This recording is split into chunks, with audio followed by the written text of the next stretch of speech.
امیر شریعت نے بر وقت یہ قدم اٹھایا ہے اور پوری ملت کو باخبر اور منظم کر کے اس بل کی مخالفت کی ہے،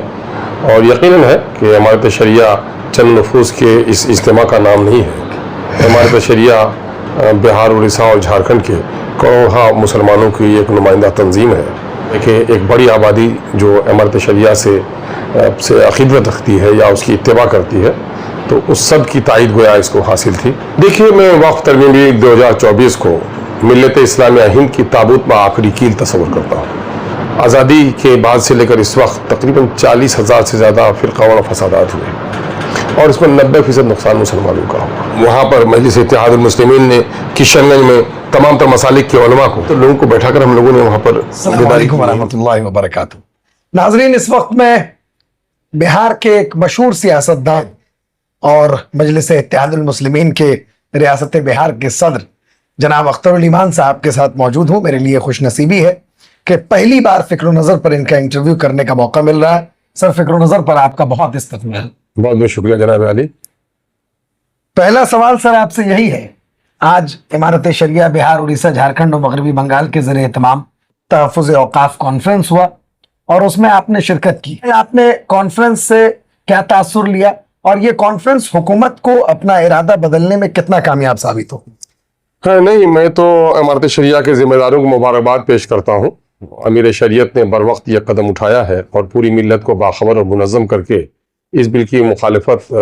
کی ہے، اور یقیناً ہے کہ امارت شریعہ چند نفوذ کے اس اجتماع کا نام نہیں ہے۔ امارت شریعہ بہار، اڑیسہ اور جھارکھنڈ کے کروڑہا مسلمانوں کی ایک نمائندہ تنظیم ہے، اور یقیناً ہے کہ آج جو موجودگی تھی وہ موجودگی تھی ہمارے خصوصی مدعوین کی، لیکن یہ ہے کہ ایک بڑی آبادی جو امارت شریعہ سے عقیدت رکھتی ہے یا اس کی اتباع کرتی ہے، تو اس سب کی تائید گویا اس کو حاصل تھی، تو یقیناً ہے کہ اچھے اثرات مرتب ہوں گے۔ بل کے بڑے نقصانات بیان کیے جا رہے ہیں، اس کی لمبی چوڑی تفصیل ہے اور لوگ اس کا نمبر کاؤنٹ جو ہے کافی لمبا چوڑا کر گنا رہے ہیں۔ آپ کے لحاظ سے اگر یہ بل حکومت لاتی ہے اور اس کو پاس کرانے میں کامیاب ہوتی ہے، جس کے خلاف یعنی مسلمانوں کی ایک کثیر آبادی، ڈیموکریسی میں نمبر کی بڑی اہمیت ہے، میں سمجھتا ہوں کہ پوری امت مسلمہ اس کے خلاف ہے، لیکن پھر بھی جس طرح ٹرپل طلاق کو لایا اسی طرح اس کو لایا، آپ نے اس پر بھی بڑی اچھی نمائندگی کی تھی، تو اس کے بڑے نقصانات آپ کے نظر میں ایک دو کیا ہو سکتے ہیں؟ دیکھیے، میں وقت ترمیمی 2024 کو ملت اسلامیہ ہند کی تابوت میں آخری کیل تصور کرتا ہوں۔ اگر آپ ماضی کی تاریخ کو سامنے میں رکھیں گے تو میں اکثر ایک بات کہتا ہوں کہ آزادی کا سورج جس دن طلوع ہوا تھا، ہندی مسلمانوں کے لیے نظارہ بڑا عجیب و غریب تھا۔ میں اس کی توجیہ کرتے ہوئے یہ کہتا ہوں کہ اس گھر گھرانے کا کیا عالم ہوگا جس کے گھر بیٹی کی بارات آئی اور شہنائی بج رہی ہو، اور عین اسی وقت اسے کے جوان سال بیٹے کی لاش آ جائے تو اس گھر کا عالم کیا ہوگا؟ اس کے لیے مسکرانا بھی مشکل ہوگا، رونا بھی مشکل، ایک عجیب کیفیت سے دوچار ہو۔ آزادی کی نیلم پڑی میرے ہاتھ آئی، یقیناً ہے کہ انگریز ظالموں کو یہاں سے بھگایا گیا، اور بالخصوص ہمارے علماء کی قربانی بڑی عظیم رہی اس میں، لیکن افسوس کہ کچھ دیوانوں اور پاگلوں نے، ناقابت اندیسوں نے ملک کا بٹوارا کر دیا، گویا ہندی مسلمانوں کا ایک بازو کٹ گیا، اور تقسیم تو ان دیوانوں نے کیا، ناسمجھوں نے کیا، لیکن اس کی سزا آج تک ہندی مسلمانوں کو مل رہی ہے جن لوگوں نے عقیدت اور محبت سے سرزمین ہند کو اپنا وطن سمجھا۔